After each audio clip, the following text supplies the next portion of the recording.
Olá, pessoal! Nesse vídeo a gente vai falar sobre a energia mecânica da partícula. A gente vai definir essa energia mecânica, a gente vai encontrar uma equação que nos dá a variação dessa energia e vamos mostrar como usar essa variação para resolver problemas de dinâmica. Vamos começar então com a definição. A gente define a energia mecânica da partícula como sendo a soma da energia cinética com a energia potencial. Nessa energia potencial U, eu estou somando todas as possíveis energias potenciais dessa partícula. A gente lembra que para cada força conservativa, eu tenho uma energia potencial associada. Além disso, apesar de eu chamar isso de energia mecânica da partícula, essa energia potencial ela não é uma propriedade intrínseca da partícula. Ela está associada, na verdade, a um sistema maior, a partícula em si e a sua vizinhança, que está interagindo com a partícula. A variação da energia potencial após um intervalo de tempo infinitesimal ou após um deslocamento infinitesimal é dada por essa expressão, onde Fnp é a componente da força que não é derivada de um potencial. Vamos chamar isso de força não potencial. Produto escalar dr e esse UT é energia potencial que depende explicitamente do tempo. A gente quer demonstrar essa equação.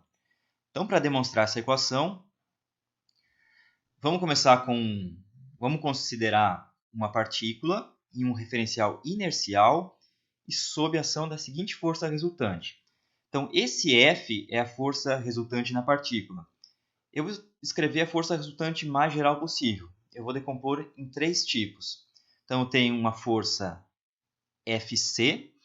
Fc é uma força conservativa e ela é derivada de um potencial. Então, menos o gradiente de uma energia potencial. E essa energia potencial não depende explicitamente do tempo. Só pode depender da posição. Vamos chamar de UC. Então, todas as forças conservativas no sistema que são derivadas de um potencial que não depende explicitamente do tempo, a gente vai escrever assim. Se eu tiver alguma força, algum conjunto de força que é derivado de um potencial, mas esse potencial depende explicitamente do tempo, e essa força depende, esse conjunto de força depende explicitamente do tempo, a gente vai denotar a somatória deles por Ft. Então, esse Ft é menos o gradiente de uma energia potencial UT que depende explicitamente do tempo.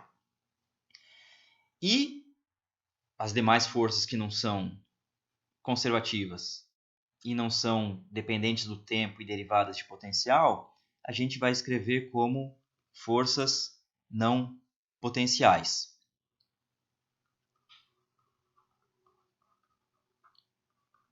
Fica claro que essas forças não potenciais são não conservativas e, como a gente viu no vídeo sobre campos de forças conservativos, uma força que depende explicitamente do tempo também é não conservativa.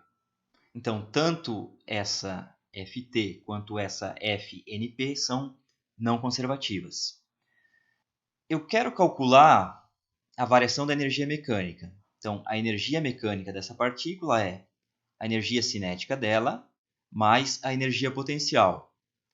Essa energia potencial eu vou escrever como UC, essa energia potencial aqui, mais esse termo de energia potencial que depende explicitamente do tempo, UT. E eu vou calcular a variação, dE. Então, dE é igual à variação da energia cinética, dK, mais a variação do UC, mais a variação do UT. A variação da energia cinética, então se eu estou em um referencial inercial, no vídeo sobre teorema trabalho-energia, a gente mostrou que isso aqui é a força resultante na partícula escalar dr. A força resultante é composta por 3 termos. Então isso vai me dar Fc mais Ft mais Fnp, produto escalar dr. Mais, no vídeo sobre gradiente da energia potencial, a gente mostrou que DUC, onde esse U só depende da posição, é o gradiente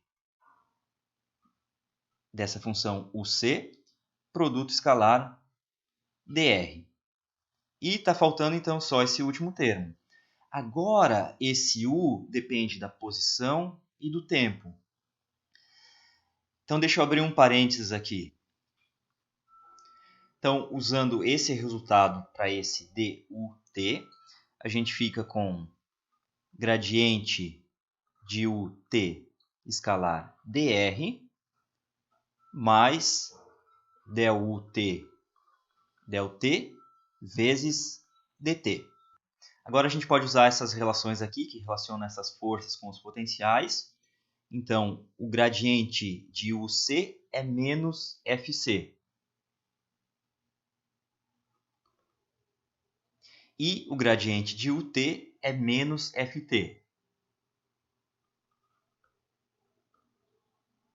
Aí a gente pode notar que esse termo FC escalar dr cancela esse menos FC escalar dr. Ft escalar dr cancela menos Ft escalar dr. Então, sobrou apenas esse termo Fnp escalar dr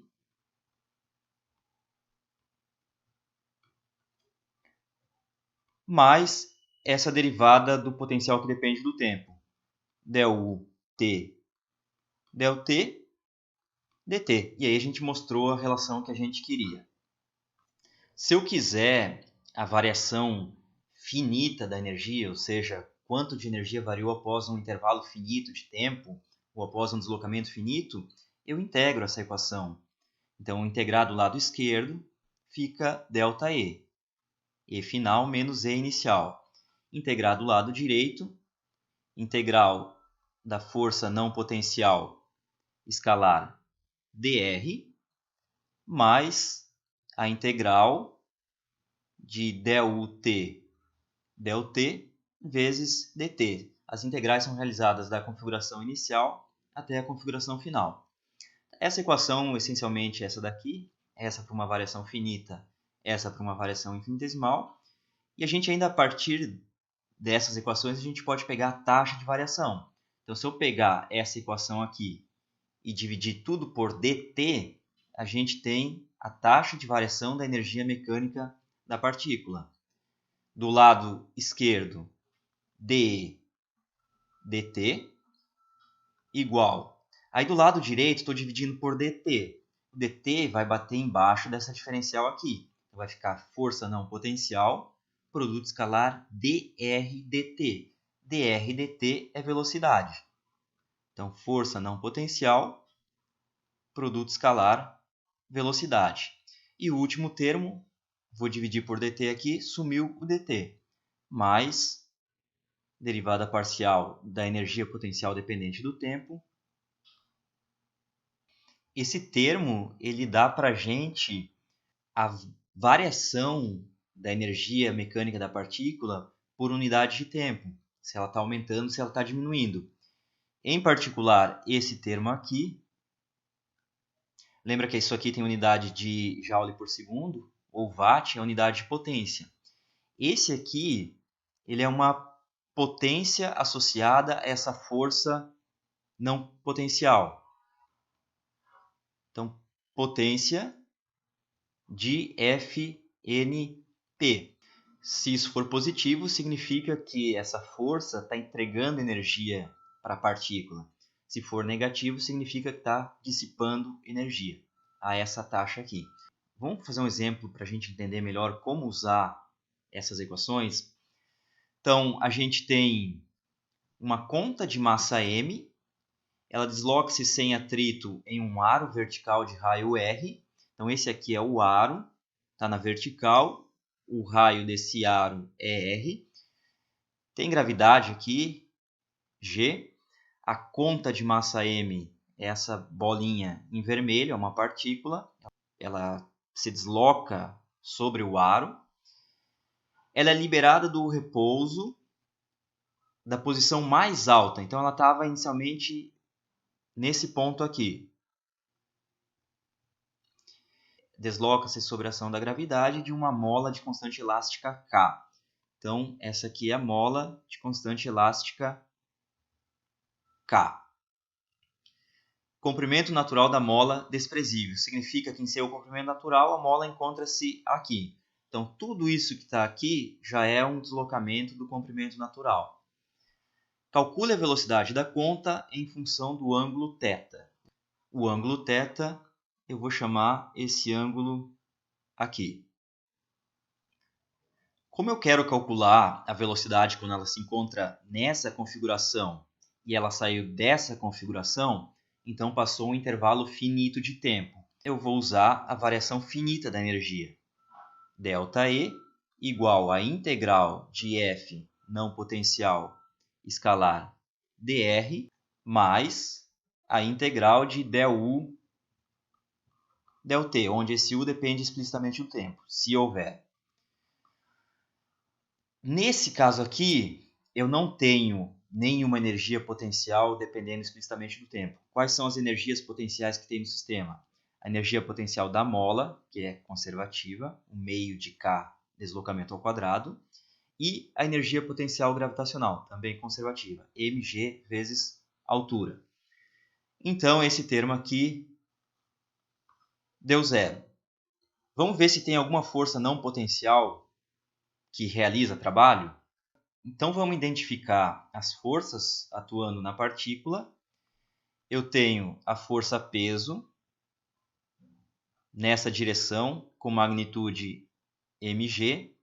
Eu tenho a força elástica da mola nessa direção com magnitude K vezes L, onde L é o comprimento da mola. E tenho ainda uma força normal desse aro sobre a conta. Essa força normal é normal ao aro, então ela está mais ou menos aqui. Vamos chamar de N. Essas forças elástica e gravitacional, elas vêm de um potencial, são conservativas, então não dizem respeito ao lado direito dessa equação. Já essa força normal, ela não vem de um potencial, de uma energia potencial. Então, ela é uma força desse tipo FNP. No entanto, notem o seguinte, ela é sempre normal ao aro, perpendicular ao aro. Já o dr, o deslocamento da partícula, é sempre tangenciando esse aro. Então, o dr, produto escalar n, vai dar zero. Esse aqui é o deslocamento dr, ao longo de toda a trajetória. Então, esse termo aqui se cancelou. Portanto, a gente tem essa equação nesse caso. Energia mecânica se conserva. Ou seja, E inicial igual a E final. Vamos escolher um instante inicial, quando a partícula estava aqui em cima, e igualar a energia mecânica de um instante final, esse que eu tenho desenhado aqui. Então, no instante inicial, qual é a energia mecânica da partícula? Não tem cinética, está tudo parada, só tem energia potencial elástica e energia potencial gravitacional. A energia potencial elástica, 1 meio K. O deslocamento, ou quanto a mola esticou, ao quadrado. Lembra que essa mola tem comprimento natural nulo. Quando a partícula estava aqui em cima, a mola esticou de 2r. Então, vezes 2r ao quadrado. Mais energia potencial gravitacional. Vamos colocar o zero de energia potencial gravitacional aqui. Sempre vamos lembrar de fazer isso, né? Então, esse aqui é o UG igual a zero. Então, quando a partícula está lá em cima, ela tem energia potencial gravitacional mg vezes 2r. Energia potencial final. Opa, agora ela tem velocidade, então tem energia cinética. 1 meio mv ao quadrado. É justamente esse v que a gente quer encontrar, em função do ângulo θ. Mais energia potencial elástica, 1 meio de K vezes esse comprimento que eu tenho nessa foto aqui. A gente está chamando esse comprimento de L. Então, 1 meio de K, L, vamos colocar assim, deixar explícito, L função de θ ao quadrado. Mais M, G, e essa altura aqui. Se eu projetar isso aqui, ó, eu tenho essa altura. Cateto adjacente, cateto oposto, hipotenusa. Então, esse cateto adjacente é hipotenusa cosseno θ. E a hipotenusa vale L. L cosseno θ. E a física acabou agora, né, pessoal? Basicamente, a gente só tem que encontrar esse L de θ. E vamos descobrir o L?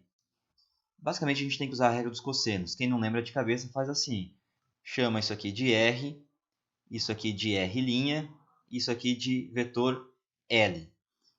Magnitude do vetor R' é igual a R. Esses dois vetores têm a mesma magnitude.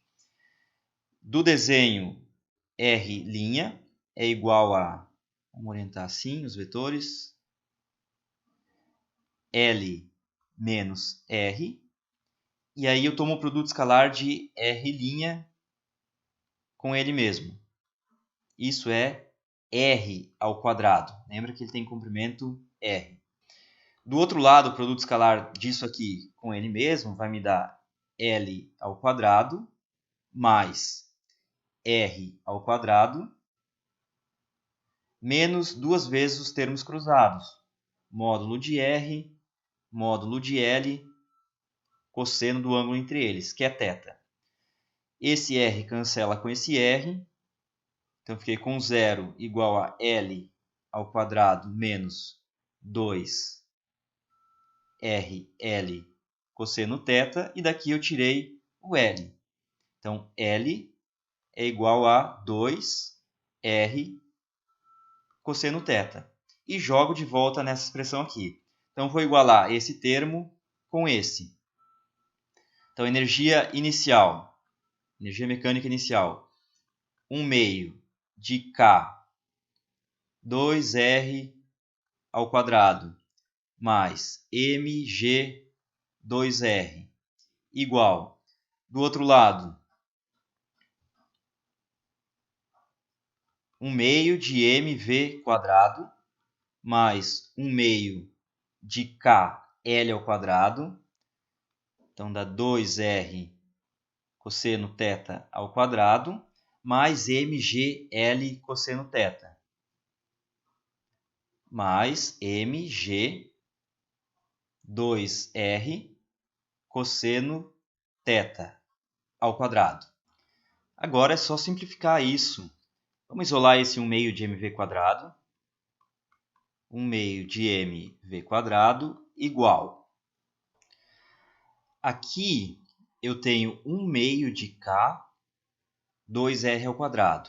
E aqui eu tenho 1 meio de k, 2r, tudo ao quadrado, vezes cosseno ao quadrado. Então, posso escrever como k sobre 2 vezes 4r ao quadrado, abre parênteses, 1, esse primeiro termo, menos, peguei esse e passei para o outro lado, cosseno ao quadrado θ. Aqui eu tenho mg 2r e aqui mg 2r vezes cosseno ao quadrado θ. Então, é mais mg 2r, 1 menos cosseno ao quadrado θ. Notem que esse termo aqui é seno ao quadrado θ, e aqui também, seno ao quadrado θ. Então, o que eu vou fazer agora, multiplico tudo por 2, mv ao quadrado. Do outro lado, esse 2 vai sumir, e aqui vai aparecer um 4r. Eu vou colocar em evidência 4r ao quadrado seno ao quadrado θ. O que sobrou? Desse termo aqui, eu tenho K. E desse termo aqui, mg sobre r. Notem que aqui é r ao quadrado. Se eu dividir por r, vai me dar esse termo aqui. Portanto, a magnitude da velocidade em função do ângulo θ, v, é igual a raiz quadrada 4r ao quadrado sobre m, seno ao quadrado de θ, vezes k mais mg sobre r. Ou ainda, dá para tirar aquele 4r ao quadrado da raiz e o seno ao quadrado, então fica 2r seno de θ vezes raiz de k sobre m mais g sobre r. Notem que esse termo aqui ele é constante, não depende do ângulo, então toda a dependência do ângulo está nesse seno θ. E esse seno θ está aumentando conforme o ângulo vai de 0 a π sobre 2, que é justamente o que era esperado. Quando eu estou na configuração inicial, o ângulo é 0, o seno θ é 0, a velocidade é nula. E aí o ângulo vai aumentando, ele tende a π sobre 2. Π sobre 2 eu devo ter a velocidade máxima, eu atingir o ponto mais baixo da trajetória. E de fato, quando o ângulo é π sobre 2, esse seno θ tem um valor máximo. Então faz sentido essa resposta, né? Vocês podem notar também que a velocidade máxima, que é o v de π sobre 2, que vale 2r raiz de k sobre m mais g sobre r, é a mesma velocidade que essa partícula teria se não existisse o anel, não existisse o aro. Então ela só descesse sob a ação da gravidade e da mola. Então façam esse exercício, usem conservação da energia, só que agora não tem anel, só tem mola e gravidade. Quando ela chegar aqui embaixo, ela vai chegar justamente com essa velocidade aqui. Faz sentido, né? Por quê? Porque esse anel aqui não está dissipando energia ao longo da trajetória. Então tá, pessoal. Nesse vídeo é isso. No próximo vídeo a gente continua falando em energia. Mais precisamente, a gente vai falar sobre sistemas unidimensionais. Até lá!